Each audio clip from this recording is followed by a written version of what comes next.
This was totally not the next video I had planned, but then everybody went ahead and started accidentally leaking possible release windows that were either way earlier than expected, or in the case of this first one, way later than expected. And in between the time I threw together this script and the time I'd nearly finished the video, it was reported that the original GameSpot article that alleged the Final Fantasy VII Remake demo would launch alongside the game on March 3 was an assumption from one of their editors, and the release for it remains unknown. In any case, outlets were reporting it would launch alongside the game, which seems pretty pointless, but then again, having a demo for this at all seems like a pretty pointless endeavor. Maybe if it released like 6 months ago when E3 attendees were getting some hands-on time with the game, it would have made sense, but we are like 7 weeks from release. It initially had me worried they were going to pull a Final Fantasy 15 and delay the full game. The demo seems to be much more extensive than the ones from E3 and other conventions last year.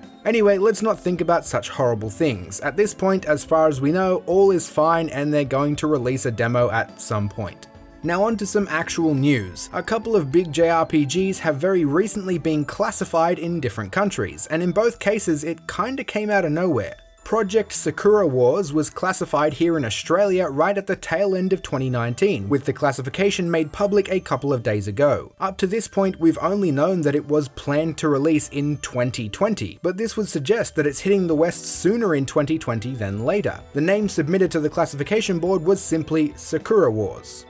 The much more shocking news here though is that Tales of Arise has been classified in South Korea. The game has 3 separate listings, one for each platform, all getting a 12 years and up rating. But what? We have barely seen anything of the game. Only 2 characters have been officially revealed, with a third one only teased. I was expecting most of this year to be marketing ramp up and trailers leading to a very late 2020 release, but it looks like it's going to be in our hands much sooner than that. And keep in mind that producer Tomizawa said they were aiming for a simultaneous worldwide release. It is the Tales series' 20th anniversary this year, and even though the original Tales of Phantasia didn't get released until December 1995, back during the 15th anniversary year they didn't release a game, but most promotions, events, and 15th anniversary merchandise happened between March and May. So could we be looking at Tales of Arise coming as early as March or April? I certainly hope so. It's my most anticipated game this year. Regardless of when it does end up launching though, we should start seeing a lot more of the game in the coming weeks if they've already submitted a build complete enough to be classified.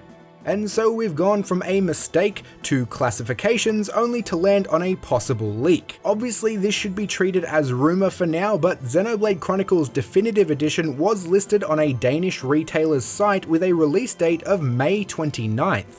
The reason this may actually hold some weight though is that May 29 is not a common placeholder date that I've ever seen used. A placeholder date is either the first or the last day of any given month. And regardless of that, this particular retailer doesn't use full placeholder dates at all. You can also see Tales of Arise on their site, but its release simply is listed as 2020. Anyway, May 29th, if it does indeed release on that date, is sooner than I was expecting. I have seen people simply palming this off as a remaster, but Xenoblade Chronicles Definitive Edition is indeed a remake. It fits every definition. The entire game is being remade in a new engine. Not to mention that we already saw new content and an expanded story teased in the trailer, including an entirely new explorable area that was not explorable in the original game. It's actually a much bigger undertaking than I think a lot of people realize, and keep in mind that Monolith Soft only just finished up Torn of the Golden Country a little over a year ago, and I presume it is Takahashi's studio that is working on this project, since most of the rest of Monolith Soft have been busy working on Breath of the Wild 2 with Nintendo and their untitled new IP. I was thinking August or September at the earliest in terms of release, but Monolith Soft surprised me with Xenoblade Chronicles 2 coming less than 3 years after Xenoblade Chronicles X, so if anyone can do it by May 29, it's them.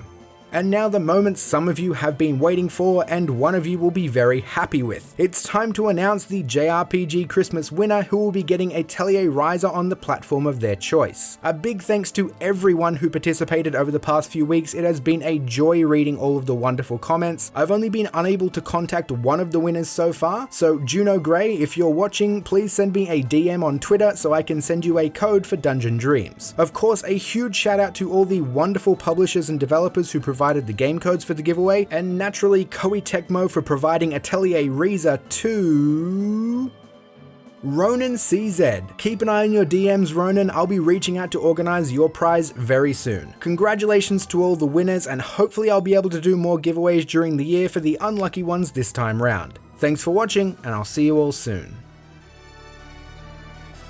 Thanks for the liking, subscribing, and the sharing!